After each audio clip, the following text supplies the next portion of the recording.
کوئی شخص یقین کے ساتھ نہیں کہہ سکتا کہ اب حالات کا کیا رخ ہوگا، اس لیے کہ ظاہر بات ہے قرآن مجید میں مستقبل کے بارے میں خود حضور سے کہلوایا گیا، وَإِنْ أَدْرِي أَقَرِيبٌ أَمْ بَعِيدٌ مَا تُوعَدُونَ، لوگوں مجھے معلوم نہیں ہے کہ جس بات کی تمہیں خبر دی جا رہی ہے وہ قریب آ چکا ہے یا دور ہے۔ وَإِنْ أَدْرِي لَعَلَّهُ فِتْنَةٌ لَكُمْ وَمَتَاعٌ إِلَىٰ حِينٍ، اور میں نہیں جانتا، ہو سکتا ہے اللہ کچھ اور مہلت دے دے تمہیں اور کچھ اور آزمائش جو ہے اس کے لیے تمہارے لیے کوئی اور مہلت عطا فرما دے، ہو سکتا ہے۔ تو میں بھی کسی دعوے سے نہیں کہہ رہا، لیکن دو امکانات ہیں۔ امکان نمبر ایک کیا ہے؟ ابھی عالم اسلام کا ایک سالڈ بلاک ہے جو یہودی ورلڈ آرڈر کی نگاہوں میں کھٹک رہا ہے۔ میں کھٹکتا ہوں دل یزداں میں کانٹے کی طرح، اگرچہ ان کی اسٹریٹجی کیا ہے، ایک ایک کر کے ان کے حصے بکھرے کر کے تیا پانچا کرو۔ ابھی وہ بلاک کون سا ہے؟ ایران ہے، افغانستان ہے، پاکستان ہے اور روسی ترکستان سے آزاد ہونے والی جو ریاستیں ہیں، یہ ایک سالڈ بلاک۔ یہ عجمی مسلمان عربی نہیں، عربی گئے، یہ نوٹ کر لیجئے، اس لیے کہ عربوں کو اللہ نے فضیلت دی تھی، محمد ان میں سے تھے صلی اللہ علیہ وسلم، یہ رتبہ بلند بلا جن کو مل گیا۔ لیکن ساتھ ہی اللہ نے دھمکی بھی دے دی تھی سورہ محمد میں، ان تتولوا یستبدل قوما غیرکم، اگر تم پیٹھ دکھا دو گے اس مشن کو جو ہم نے تمہارے حوالے کیا ہے، تمہیں ہٹائیں گے، کسی اور کو لے آئیں گے۔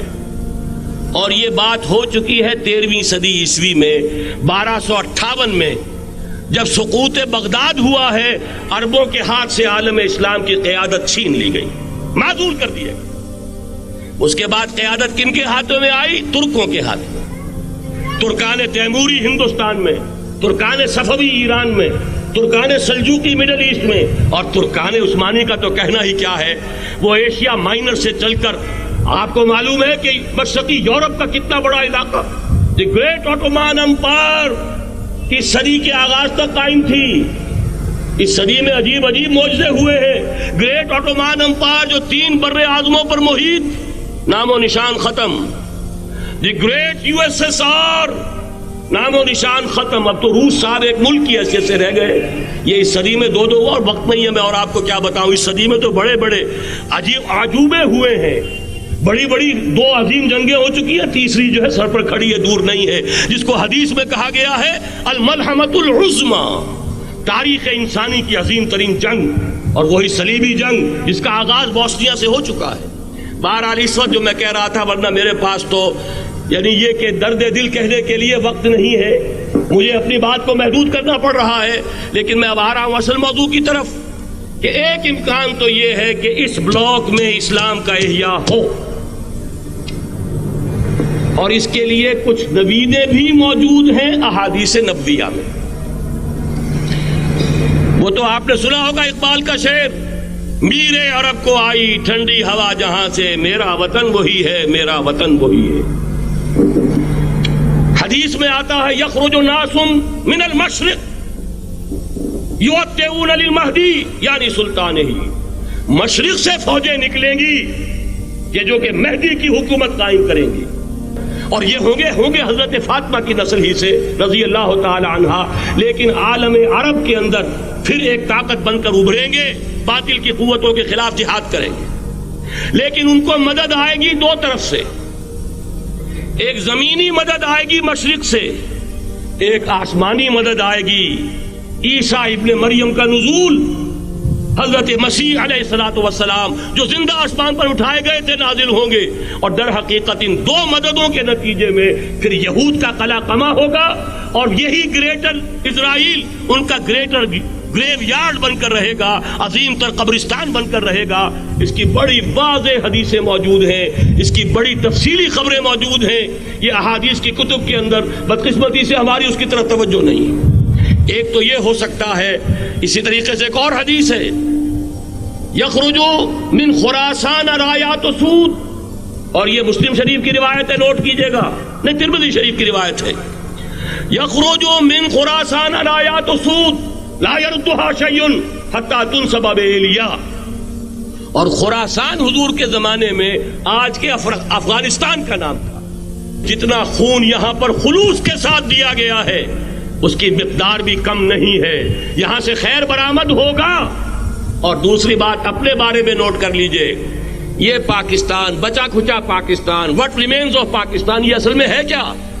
مولانا بہت خوبصورت انداز میں فرما رہے تھے یہ 313 نہیں تھے، اسلام تھا.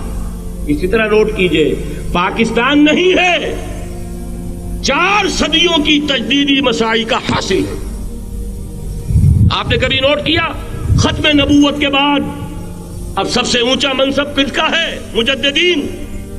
سنن ابی داؤد کی روایت، ان اللہ یبعث فی هذه الامہ علی راس کل 100 عام من یجدد لها دینها. اور نوٹ کیجئے کوئی بات ہے 1000 برس تک سارے مجدد عالم عرب میں پیدا ہوئے. جیسے ہی دوسرا 1000 سال شروع ہوا، الف ثانی کا مجدد اعظم شیخ احمد سرہندی کہاں تھا؟ صنم خانہ ہند میں حاضر ہوا. میں شیخ مجدد کی لحد پر، وہ خاک کے ہے زیر فلک مطلع انوار، گردن نہ جھکی جس کی جہانگیر کے آگے، جس کے نفس گرم سے ہے گرمی اعراض. وہ پھر 12ویں صدی کا مجدد اعظم امام الہند شاہ ولی اللہ دہلوی، 13ویں صدی کا مجدد اعظم سید احمد بریلوی، اس کے خون کا امین اور اس کے ساتھ کے شہداء کے خون کا امین، ان کے جسموں کا امین آپ کا خطہ ہزارہ، آپ کا خطہ سوات، اس میں ان کی جانیں ہیں جو دی گئی ہیں. اور وہ نہایت میں آپ سے عرض کر دوں دور صحابہ کے بعد اتنا خالص اسلامی جہاد پوری مسلمان تاریخ میں نہیں ملے گا جتنا وہ تحریک شہیدین کا. 14ویں صدی ہجری میں شیخ الہند جیسا مجاہد اعظم کہ انگریز نے گرفتار کر کے قید بھی کیا ہے، تو کہاں؟ ہندوستان میں نہیں، کہاں؟ جزیرہ سائرس، کیا نام تھا؟ مالٹا، جزیرہ مالٹا بحر روم میں. اقبال کے نفس سے ہے لالے کی آگ تیز، ایسے غزل سرا کو چمن سے نکال دو. کہیں ہندوستان کی کسی جیل میں ہوا تو شاید اس کے نفس کی گرمی ہی سے کوئی حرارت پیدا ہو جائے.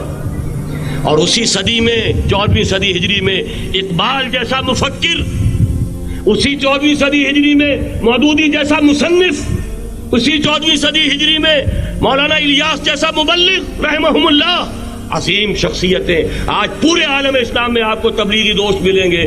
یہ کہاں سے شروع ہوئی تحریک؟ دہلی کی ایک چھوٹی سی مسجد سے. وہ مسجد بنگلے والی اب تو بڑی عالیشان ہو گئی ہے، جب وہاں شروع ہوا تھا کام بڑی چھوٹی سی مسجد. یہ سارے کام یہاں کیوں ہوئے؟ پورا عالم اسلام آزاد ہوا، کہیں نعرہ اسلام کا نہیں لگا، کہیں عرب قومیت پر، کہیں کسی اور عصبیت پر تحریکیں چلی ہیں. صرف تحریک پاکستان تھی کہ پاکستان کا مطلب کیا؟ لا الہ الا اللہ. کوئی سبب ہے کہ یہاں قرارداد مقاصد پاس ہوئی، حاکمیت اللہ کی ہے کہ اکبر نام لیتا ہے خدا کا اس زمانے میں. یہ سارا ماضی سامنے رکھیے اور حضور کی دی ہوئی پیشین گوئیوں کا مستقبل سامنے رکھیے. ان دونوں سے ثابت ہوتا ہے اس خطہ ارضی سے کچھ ہونا ہے.